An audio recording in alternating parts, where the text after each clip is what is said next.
ಅಖಿಲ ಭಾರತ ಅಂಚೆ ನೌಕರರ ಸಂಘ ಗ್ರೂಪ್ ಸಿ ಪೋಸ್ಟ್ಮ್ಯಾನ್ ಹಾಗೂ ಎಂಟಿಎಸ್ ಮತ್ತು ಗ್ರಾಮೀಣ ಅಂಚೆ ನೌಕರರ ಸಂಘ ಚಿಕ್ಕೋಡಿ ವಿಭಾಗ ಚಿಕ್ಕೋಡಿ ಇವರ ಸಂಯುಕ್ತ ಆಶ್ರಯದಲ್ಲಿ ಶ್ರೀ ಸಾಯಿ ಸಭಾಭವನ ಚಿಕ್ಕೋಡಿಯಲ್ಲಿ ಜುಟಿ ದ್ವೈವಾರ್ಷಿಕ ಅಧಿವೇಶನವು ಡಿಸೆಂಬರ್ 14ರಂದು ಜರುಗಿತು. ಅಧಿವೇಶನದಲ್ಲಿ ಎಸ್.ಎಂ. ಕೊರಳೆ, ಎಸ್.ಎಂ. ಕುಂಬಾರ ಮತ್ತು ಎಂ.ಪಿ. ಮಳವಡೆ ಅವರು ಜುಟಿ ಅಧ್ಯಕ್ಷತೆಯನ್ನು ವಹಿಸಿದ್ದರು.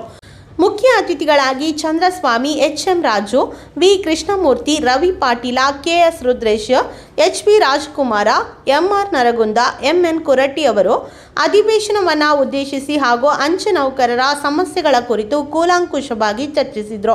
ಡಿ.ಎಸ್. ಉಪಾಧ್ಯಾಯ ಅವರು ಪ್ರಾಸ್ತಾವಿಕವಾಗಿ ಭಾಷಣ ಮಾಡಿ ಸ್ವಾಗತಿಸಿದರು.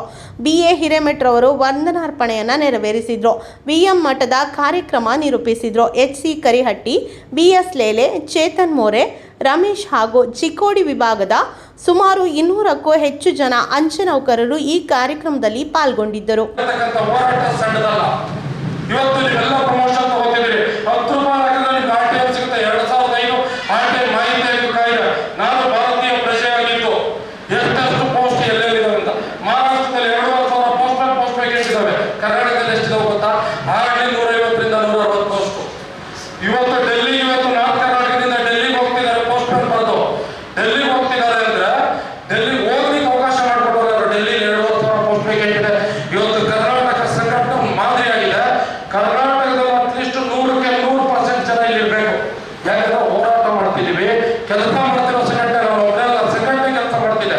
ನಾಳೆ ನಾನು ಹೇಳ್ತೀನಿ, ರುದ್ರೇಶ್ಗೆ ನಾಳೆ ಸರ್ಕಲ್ ಸೆಕ್ರೆಟರಿ ಸಿಕ್ಕಿಲ್ಲ, ನಾನು ಇಷ್ಟೆಲ್ಲ ಕೆಲಸ ಮಾಡಿದ್ದೀನಿ, ನಾಳೆ ನನಗೆ ಸರ್ಕಲ್ ಸೆಕ್ರೆಟರಿ ಸಿಕ್ಕಿಲ್ಲ ಅಂದ್ರೆ ನಾನು ಬಂದು ಇಷ್ಟೆಲ್ಲ ಮಾಡಿದ್ದೀನಿ, ಬನ್ನಿ ನೀವು ನಮ್ಗೆ ಹೇಳ್ತಿದ್ರೆ ನೀವು ಹೋಗ್ಬಾರ್ದು. ಯಾಕೆಂದ್ರೆ ಈ ಬ್ಯಾಂಗ್ಳೂರಲ್ಲಿ ನನಗೆ ಅವಕಾಶ ಸಿಕ್ತು ಅಂತ ಕೆಲಸ ಮಾಡಿದ್ರು, ನನಗೆ ಅವಕಾಶ ಕೊಟ್ಟಿದೆ.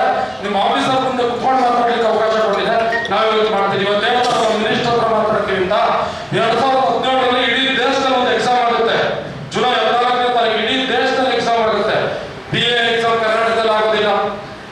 ಯಾಕೆ ಆಗೋದಿಲ್ಲ? RMS ಅಲ್ಲಿ ನಮ್ದೇ ಪೋಸ್ಟ್ ಇದೆ. ನಾವಿಲ್ಲಿ ಯಾರೋ ಚಿಕ್ಕೋಡಿನೋ, ಗದಗನೋ, ಗೋಕಾಕನೋ ಒಂದು ಪೋಸ್ಟ್ ಇರೋಲ್ಲ ಯಾವುದೋ ಒಂದು ಡಿವಿಷನ್ ಅಲ್ಲಿ. ಆ ಡಿವಿಷನ್ ಎಕ್ಸಾಮೇ ಕೊಡ್ತಿರಲಿಲ್ಲ. ನಮ್ಮ RMS ಕೊಟ್ಟರೆ ಡೈರೆಕ್ಟ್ ರಿಕ್ರೂಟ್ಮೆಂಟ್ ಹೋಗ್ತಿತ್ತು. ಇಡೀ ಇಂಡಿಯಾದಲ್ಲಿ ಎಕ್ಸಾಮ್ ಆದ್ರೆ ನಾವು ಕೋರ್ಟ್ ಹೋದ್ವಿ. ಇವತ್ತು ನಮ್ಮ ಕರ್ನಾಟಕ ಯೂನಿಯನ್ ಜಡ್ಜ್ಮೆಂಟ್ ಇದೆ. ನಾವು ಏನಾದ್ರೂ ಮಾತಾಡಿದ್ರೆ ಮಾಹಿತಿ ಮಾತಾಡೋದು. 2017 ಎಕ್ಸಾಮ್ ಕರ್ನಾಟಕದಲ್ಲಿ ಸ್ಟಾಪ್ ಆಗುತ್ತೆ. ಆ ಪ್ರತಿಯೊಂದು ವಿತ್ ಡಾಕ್ಯುಮೆಂಟ್ ಇರುತ್ತೆ. ನನ್ನ ಕಡೆ ಬೇಕಾದ್ರೆ ಕೋರ್ಟ್ ಜಡ್ಜ್ಮೆಂಟ್ ಇದೆ ಸರ್ ಮಾಡ್ತೀನಿ. ಇದೇ ಉತ್ತರ ಕರ್ನಾಟಕದ ಹುಡುಗ ಹರೀಶ್ ಅಂದ್ಬಿಟ್ಟು ನಮ್ಮ ಡಿವಿಷನ್ JDS ಅಸಿಸ್ಟೆಂಟ್ ಸೆಕ್ರೆಟರಿ ಇದ್ದ. ಅವನ ಹೆಸರು ಇವತ್ತು ಜಡ್ಜ್ಮೆಂಟ್ ಇದೆ. ಇವತ್ತು ಅವ್ನು ಪುತ್ತೂರಲ್ಲಿ PA ಆಗಿದ್ದಾನೆ. ಆ ವರ್ಷ PA ಪಾಸ್ ಆಗಿಲ್ಲ. ಇವತ್ತು ಯಾರು RMSಗೆ ಪ್ರಮೋಷನ್ ಆಗಿ ಹೋಗಿದ್ದಾರೆ ಅವರಷ್ಟು ಜನ ಈ ಬ್ಯಾನರ್ ಇಂದ ಇವತ್ತು RMS ಹೋಗಿದ್ದಾರೆ. ಯಾಕಂದ್ರೆ RMS ಅಲ್ಲಿ PA ಪೋಸ್ಟ್ಗೆ ನಮ್ಗೆ ಅವಕಾಶ ಇಲ್ಲ. ಇವತ್ತು ಆಲ್ ಇಂಡಿಯಾಗೆ ಒಂದು ನ್ಯಾಯ ಕೊಡ್ಲಿಕ್ಕೆ ತಾಕತ್ತಿದೆ AP ಅಂದ್ರೆ. ಯಾಕಂದ್ರೆ ಇವತ್ತು ಎಲ್ಲರೂ ಮಿನಿಸ್ಟರ್ ಹತ್ರ ಹೋಗ್ರು, ಎಲ್ಲರೂ ಇದಾರಲ್ಲ, ಮಾಡ್ಬೋದಿತ್ತಲ್ಲ.